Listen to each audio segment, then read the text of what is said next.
أشهد أن لا إله إلا الله أشهد أن لا إله إلا الله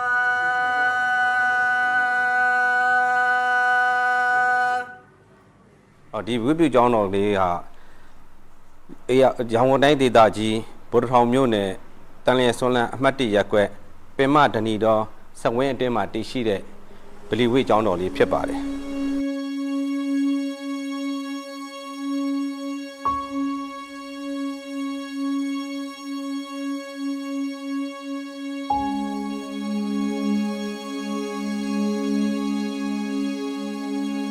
မြန်မာနိုင်ငံလွတ်လပ်ရေးမရမီ1945ခုနှစ် BOC ကုမ္ပဏီလက်ထက်ကနေပြီးတော့ BOC ဝန်ထမ်းများနဲ့အစ္စလာမ်ဘာသာဝင်များနေ့စဉ်9ကြိမ်ဖျားဝိပုနိုင်ရေးအတွက်ကုမ္ပဏီကနေတိစောက်ပေးခဲ့တဲ့ဗလီအဆောက်အဦလေးတစ်ခုဖြစ်ပါတယ်အဲ့တော့1985ခုနှစ်ကျွန်တော်ရောက်တဲ့အချိန်မှာဒီဗလီဝိကျောင်းတော်လေးကတုတ်ကနေမြေကြီးကနေစပြီးတော့မှအခုဘေးအုပ်ကပ်ပြီးတော့အဆောက်အဦဒီနေ့မျက်ရှိလက်ရှိမြင်တွေ့နေရတဲ့အခြေအနေတိုင်းဖြစ်ပါတယ်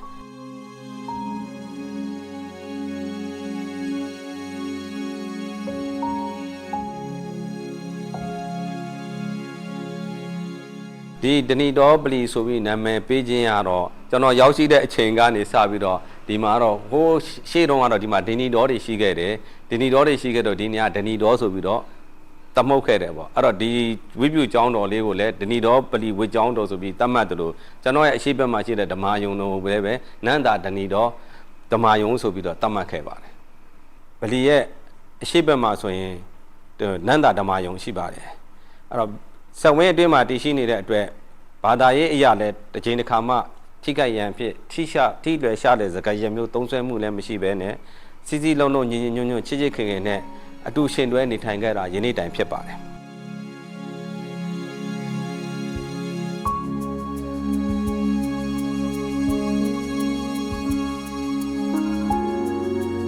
အစ္စလာမ်ဘာသာရေးထုံးတမ်းစဉ်လာအရအလောရှင်မြတ်ရဲ့အမိန့်ပညာတော်အတွင်နေ့စဉ်9ကြိမ်အစ္စလာမ်ဘာသာဝင်များစုပေါင်းဝတ်ပြုကြရပါတယ်နေ့စဉ်နေ့တိုင်း9ကြိမ်ဝတ်ပြုမှုကလည်းယနေ့တိုင်ရှိခဲ့ပါတယ် الله أكبر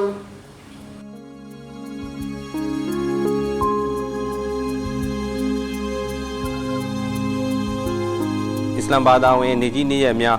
ဝတ်ပြုခြင်းတရားဒေသနာဟောကြားခြင်းတရားဘာဝနာပွားများခြင်းသီလယူခြင်းဥပုသ်သီလစောင့်ထိန်ခြင်းစုပေါင်းစုတောင်းပွဲများကျင်းပခြင်းအန်တရာကင်းထမင်းကျွေးမွေးခြင်းများကိုလည်းနေ့စဉ်နဲ့အမျှဆောင်ရွက်လျက်ရှိပါတယ်